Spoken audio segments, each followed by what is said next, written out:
Asama akkam jirtu gaaras viidiyoo baay'ee gaafatam dhugaa dubbachuuf viidiyoo kana dura caalaa kan baay'ee isin barsiisu isin qabatee dhufee jira. Amma dhumaatti yoo daawwatta waan baay'ee argattu. አንተ አሁን ሴትና ወንድ አንድ ናቸው አይደል የምትለው? ሰው ናቸው ሁለቱም። ሰውም እኮ የምትለው ቋንቋ ስላጣህ ነው እንጂ ሰውም እኮ አይደለም። ኦኬ የሆኑትም ሆነዋል። ምን አገባኝ? ስለዚህ አንድ ነገር ልበልህ። ሴት ለምሳሌ አርግዛ ትወልዳለች፣ ወንድ አርግዞ ይወልዳል። ማርገዝ የሚባል ዕውቀት ነው አንተ ጋር። አሁን እንዴት አላረገዘችም? መውለድም አይችልም። ሰው ተወልዶ ማያውቅም፣ ተረግዞ ማያውቅም፣ ምንም ተደርጎ ተከናውኖ አይታወቅም። ባይዘው ሴት አታረግዝም።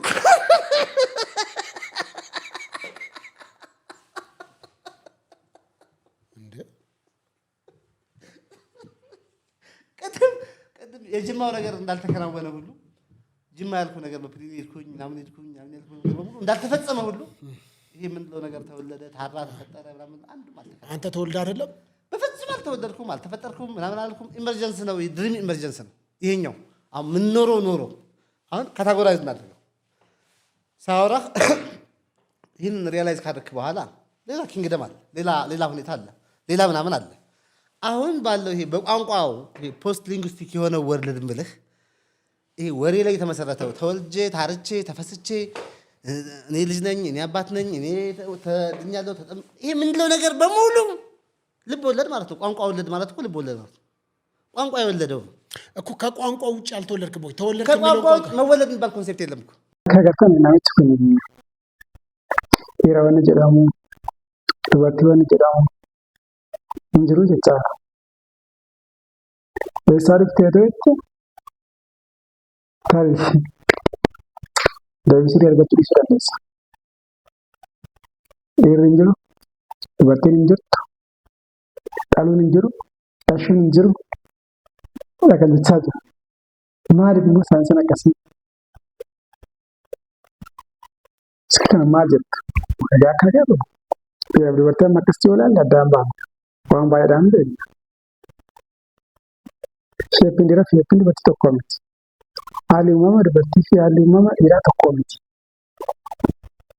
እናምን ምን እንዳላ አርጋጀር ነው ብደታ አርጋጀር ማል ዲጭ በርባለች ሳንስ ጨዛንስ ማርጀዳ አጃይ ነው ያረጋታል። መወለድ ምንድን ነው? ቋንቋ ከሌለ አሁን ዲክሽነሪ የለም። አሁን ዲክሽነሪ ነው የመጣው ምንድነው? ከየትም ወዴትም አልመጣውም። ወይ ምን መች እንቅስቃሴ አለ እንዴ? እንቅስቃሴ እኮ መኖር አለበት። መጀመሪያ መኖር አለበት። አሁን እኮ ጉዞ የምንለው ይኸውልህ እንቅስቃሴ የምንለው ከየት ነው የመጣው የሚባለው ያለ ያንን መነሻ አድርገን ይሄንን መድረሻ እናደርገዋለን። ከኤክስ ወደ ዋይ ሄድኩኝ ነው። ሁለቱን ስታነሳው ግን ኤክስም ዋይም የለም። ወዴትም ሰው ተጉዞ አያውቅም። ተወልዶም ሪል ነው የምነግርህ። ማለት እንደዚህ ተከላልተህ ከጓደኞች ከቤተሰቦች ምናምን የወለደ ሰው የለም እንዴ? ወንድም ቤተሰብ ምናምን የሚባል ነገር የለም እንጂ አጠቃላይ ምን ይኖራል? ለዚህ ጆሮ ያኛው ጆሮ ቤተሰብ ይሆናል እንዴ? ጆሮ ቤተሰብ እኮ ወንድሞች ምናምን ያለው አሁን አንተ እህቶች ጆሮ ይወልዳል እንዴ? ጆሮ ገባኝ። እናት አባት አለ አንተ አሉ የለም። እናት አባት መሆን የሚችል ሰው የለም። አግድም አደሳር ቤሳዩ biya kan jira wancu obboleessa obboleette qabda an qabu akka namni obboleessa obboleette ta'uu danda'u hin jiru. Namni abbaa haadha ta'uu danda'u hin jiru. Eessaa danda'a?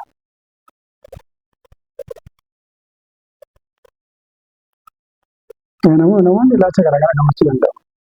Tarii filosoofii ta'uu danda'a. Eessaa danda'a? እናትም አባትም መሆን አይቻልም፣ ልጅም መሆን አይቻልም። በነገራችን ላይ ስለማይቻል ነው። በቃ ስምምነት የሚባል የመመሪያ አመክንዮ ይኑርሃ ዝም ብሎ የለም ሳይሆን አንተ ያለ እናትና አባት እንዴት መጣህ? ቆይ እስኪ አሁን ፕሪሊንጉስቲክስ እና ፖስት ሊንጉስቲክ ወርልድ አልኩህ። እናትም ታውቃለህ የሆነች ጆሮ እናት ነች ብለው አስተማሩኝ፣ አለማመዱኝ። አሁን ያን ህፃን አንተ ታለማምደዋለህ። አባ በለኝ እናት ያጎትህ ነው፣ ይሄን እንትነህ ነው፣ ይሄ ምናምን ነው። እኔን አጎትህ ብለህ ብትነግረው አጎት ነው የሚለው። ነገ ስመጣ አጎቴ ነው የሚል። አይ የጠፋ አጎትህ መጣ እኮ እንደዚህ ብለህ ብትነግረው ትንሽ ቅምም አድርገህ እውነት እንዲመስለው ብትነግረው አበቃ ተፈጸመ፣ ሞተ። ከዚህ በኋላ አጎት ነኝ። እንደዚህ እኮ ነው በቃ። አጎት እናት አባት እህት ልጅ ናቸው። ከዚህ ውጭ እኮ የለም እኮ ለአንተም እናትና አባትህን ነግረው ነው። እናትና አባት ንግግር ነው ፕላስ ደግሞ ሂደቱ አልተከናወነም። ንግግሩ ባይኖርም ድርጊቱ አልተከናወነም። መውለድ የሚባለው ኮንሴፕት በፍጹም በስተት አልተፈጸመም። ስለዚህ አንተ አሁን አትወልድም አትወለድም። የወለደም የተወለደም ደግሞ የለም እንጂ የወለደም የተወለደም የለም። እሺ ከየት ነው የመጣ ነው ታዲያ? ከየትም ወዴትም አልመጣንም። መምጣት የሚባል ኮንሴፕት ራሱ የለም። እንዴ አሁን ትሞት የለ እንዴ ገና አልመጣ ነው። ጋዋይ ማማ ለማቀራረጥ ዋላ መጣ ስላንተ ለመጣ ቶኮ ላንተ ሳይንስ ቶኮ ላንተ አማንዲ አከዳታ አማንዲ namni kanuma waaqatu nama uume innis addaamtuu mana jalqaba addaamirraa dhalli namaa amma jiru kun uumame walumaa galatti dhala namaa kan uume waaqaadha kun amantiidha.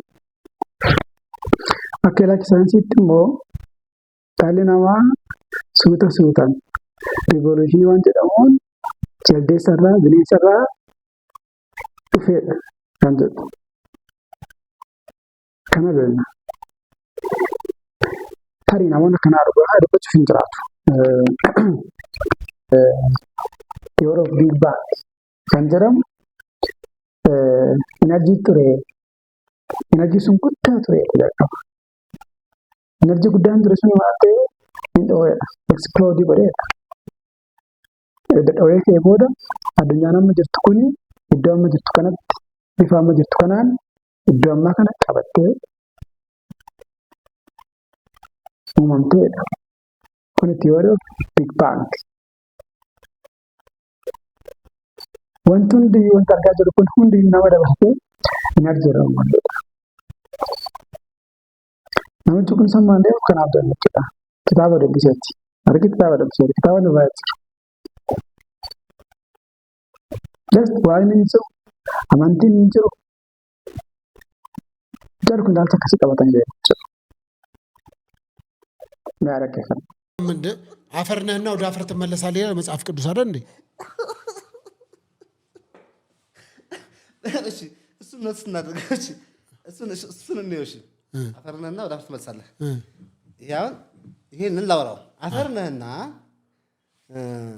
ወደ አሁን ብርጭቆ ነህና ወደ አፈር ትመለሳለህ ብለው ለውጥ አለ። ምን ነበር መጀመሪያ? ብርጭቆ ነበር። ቀጥሎ አፈር ትሆናለህ። ስለዚህ ተለወጠ ማለት ነው። ሞተ ማለት ይችላል። ሞተ ይሄ አፈር ነህ። ቀጥሎ አፈር ነህ ማለት ግን ለውጥ የለም ማለት ነው። ምንም ነገር አልተከናወነም እኮ ገባኝ። በመሃል አለ እንጂ አልተከናወነም ማለት እኮ ነው። አሁንም አፈር ነህ። ተከናወኗል እንጂ ምን ሆነ? አፈር ነህና ወደ አፈር ትመለሳለህ። እና መጀመሪያ አፈር ነህ። አፈር ነበርክ። እሺ ቀጥሎ አፈር ትሆናለህ። አፈር ትሆናለህ አይደል? ቅጠል ትሆናለህ እኮ አልተባለም። ወደ አፈር ትመለሳለህ እኮ ያ ማለት የተሰራኸውም አፈር ነህ። አሁንም አፈር ነህ። ይመጣህም አሁንም አፈር ነህ እያለ እኮ አሁን አንተ አፈር ነህ። አሁን አፈር ነህ ወርዱ እኮ አማርኛው እኮ አይደለም። ታዲያ ምንድን ነው? ስለዚህ ለውጥ የለም ነው። አሁን ያንተ ባልከው ጥቅስ እንኳን ብትሄድ አፈር ነህ ወደ አፈር ትመለሳለህ፣ ወረቀት ነህ ወደ ወረቀት ትመለሳለህ ማለት ለውጥ የለም። Amma keessattuu enlightenment waan jedhamu jira. Dammaquu yookaan hubachuu gaafa uumamaa jechuudha. Waa'ee addunyaa kana hubachuu. Addunyaan kun maalidha? Akkamitti uumamte? Urjiin jiran kun maalidha? Addeessi maalidha? Wantoonni lafarratti uumaman kun maalidha? Neechariin kun uumamni kun maalidha? Jedhee namni sirriitti hubate waa'ee neecharii kanaa waa'ee uumama kanaa sirriitti hubate nama enlightened ta'e yookaan immoo oromootti hojjechuudha tajaajila akkoo ta'e rakkisuu danda'a. Hubate dammaqe nama akka dammaqe sana jechuudha. Namoonni baay'ee amma addunyaa kana akkuma Itoophiyaa kan akka Albert Einstein namoonni baay'ee namoota enlightened ta'anii namoota dammaqanidha yeroo baay'ee kan jedhamu. Egaa namoota kana jechuudha kan yeroo baay'ee yaada haaraa qabu. Yaada addaa yaada haaraa waan dura hin jirre kan burqisiisan akkasumas saayinsii haaraa wantoota haaraa fedhanii kan dhufan namoota akkasii jechuudha. Amma yeroo tokko kitaaba Oshoo yookaan Raajinesh dubbiseen yeroo dubbisanitti waan baay'ee keessatti waa'ee amantaa kana amantaan akka jiraachuu hin dandeenye waaqni waan jedhamu akka jiraachuu hin dandeenye wanti waaqa jennu kun illusion akka ta'e fiction waa'ee matsaaf quddusii waa'ee quraanaa waa'ee seexanaa seexanni hin jiru jedha. Kitaaba qulqulluun jedhamu kun hin jiru. Quraan hin jiru. Waaqaan jedhamu hin jiru. Nama tuumee amantaa waan jedhamu hin jiru. Jedhee bakka waan baay'ee kan jechuudha. Asii irratti immoo waan baay'ee intarreessuu danda'a jechuudha. Yeroo baay'ee waa'ee seexanaatti kaasa. Waa'ee seexanaa kaasa. Waa'ee seexanaa yeroo kaasu seexanni hin jiru. Seexana kan uume nama. Waaqa ittiin eeguuf yookaan waaqa ittiin pirootekti gochuuf akkanuma mana amantaa keessatti jedhanii kan jedhee ta'a. Maaliif malee jedhee mamma immoo deebiin gaafa biraa gaafata. Ilaalchi seexanaa kan uuman yoo waan tokko dogongorte yookaan waan tokko yoo dogongorte seexanatu nu dogongorse jennee maqaa yookaan immoo balleessaa isatti dhoobuufi waaqni nama dogongorsu. Waaqni waan gaarii hojjeta. Waaqni waan gaarii yaada. Kanaaf waaqa sana eeguudhaaf maqaa seexana jedhu kana uuman malee seexana waan jedhamu hin jiru. Jannatii waan jedhamu hin jiru. Mootummaa waaqa waan jedhamu hin jiru. Diree kana bakka waan baay'ee ta'uu danda'a. Kanaaf namichi kunis bargit kitaaba dubbiseeti. Namichi bargit kitaaba yaada isaatiin yaada ofiisaatii maddisiisee yookaan hubatee natti fakkaatu. Akkuma sila jedhee nama daa'imtiif ta'e yookaan immoo hubatee iccitii addunyaa kanaa iccitii uumamaa hubatee akkas taasisaa otoo hin taane kan namichi kun hirkitannaadhaan dubbisee ta'a. Dubbisee wantoota tokko argatee dubbisee akkas taasisaa malee tarii I don't know hubachuu danda'a. For sure kitaaba nama dubbiseedha namichi kun dubbisee yaaduma sana kan inni fiitti gochaa jiru. Achi keessa wanti nama amansiisus jira. Wanti nama amansiisus jira. Laalaa miidhagaati. Jira YouTube irra jira waan ta'eef meeshaa guutuu isaa daawwadhaa. Wanti irraa baratan jira. Dhaggeeffannee waan fayyadu fudhachuu waan fayyadu immoo dhiisuu hin dandeenya waan ta'eef yaaduma isaa kana waan ta'eef akkatti yaadamaa jiru namoonni isa akka ga'an. Ustaasa Aliin Abjuuqootiin isiniin dhosse malee otoon rafaa jiru halkan dhufee mana natti qosoqqosee kanaan booda gaafan ka'ee manatti banu Ustaasa Aliin ol galee kanaan booda kennaa wayinaa kenne. Kennaa ashagamaa guddaa wayinaa kenne. Kanaan booda yaa'anii dhufan namoonni gurguddaan, ustaasonni gurguddaan, sheekonni gurguddaan, darasoonni gurguddaan yaa'anii dhufan. Kanaan booda gaafan kutuu gaafan sixootaa sana yookaan kennaa sana kutuu quraana keessaa ba'e.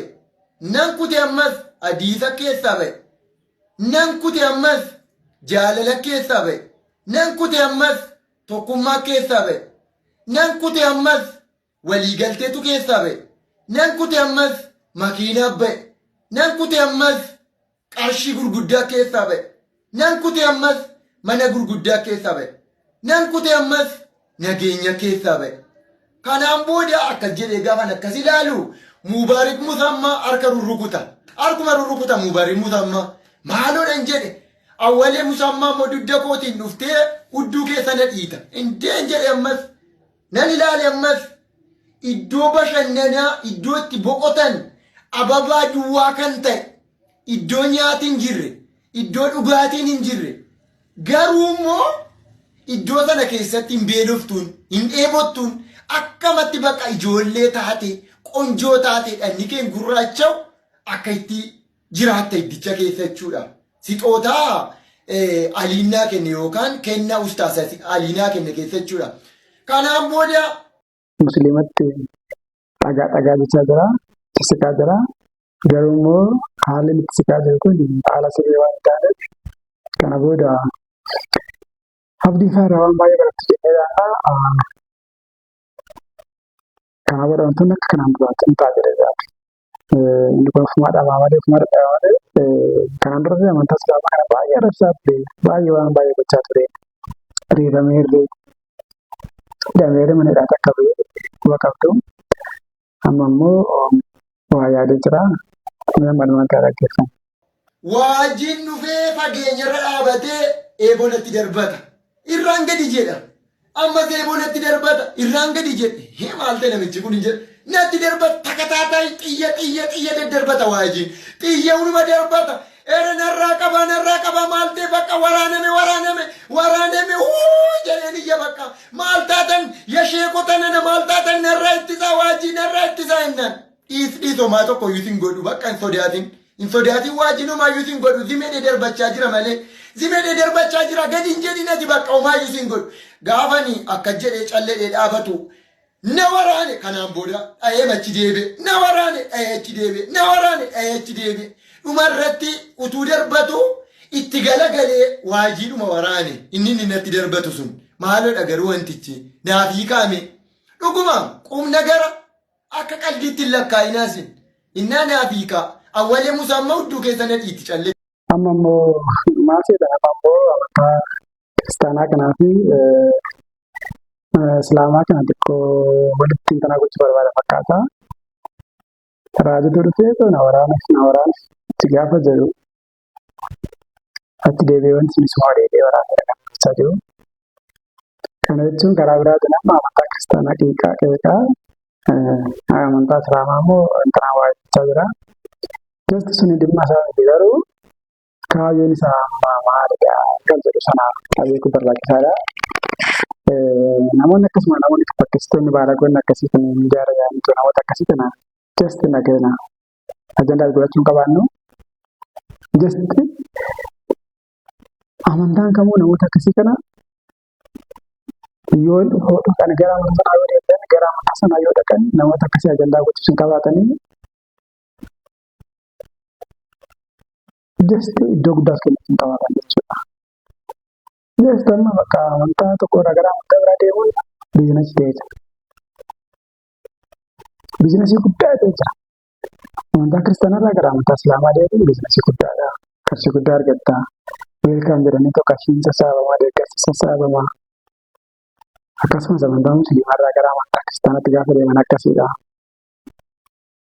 Nigdii ta'e. Akkasumas amantoota gidduu namoota wal tashaamuu wal saamuu akkas ta'e ajandaa uumuu nama isa fayyadamanii too amantaa dura inni keessa ture san xiqqeessuu arrabsiisuu akkas gaggaragalaa. Kanaaf kanaan duras waan baay'ee baranne waan ta'eef namoota akkasiif baay'ee iddoo laata. Just namoonni akkas godhan kun yeroo baay'ee namoota faayidaa barbaadan waan ta'eef namoota akkasii fuula itti agarsiisuu qaban jechuudha. Namoota akkasii keessumas mayyuu hin qaban. Namoonni kun jennuu hin qaban. Haadha inni kun waa fudhatu hin bahu achiis waa fudhatu iddoo biraa deemu bakka ajandaa uumtota jechuudha. Faayidaa namoota barbaadan qarshii barbaadu ni barbaada. Namoonni akkasii faayidaa hin qaban waan ta'eef wantoonni kanaan dura irratti taasifamee nu barsiisa waan ta'eef achirraa fakkeenya guddaa nuuf ta'a waan ta'eef namoota akkanarraa keessatti kan akka mucaa kana kan akka ijoollee Raggaasaa sana fa'aa dhugaa dubbachuuf namoonni irratti dammaquu qabaatu. Ijoollee faayidaa barbaadde waan ta'eef akka sana irratti dammaqamee sirreeffama yoo ta'e rakkoodha waan ta'eef hamma danda'ametti namoota akkasii bakka ajandaa uumu qaban yeroo keessattuu ajandaa uumanii wantoota baay'ee wanta tokko argachuu waan ta'eef irratti dammaqnee namoota akkasii kana barsiisuu qabaannaa akkasumas ajandaa gochuun qabaannu waa barbaadaa jira karaa amantaa islaamaa kanarraa waa guuttachuuf fakkaata. Beekasinis waa jedhaan viidiyoon irraa walumaa galatti kan fakkaata. Viidiyoo biraatiin akka walitti deemnutti fayyaa naa qabaadhaa. Nagaatti.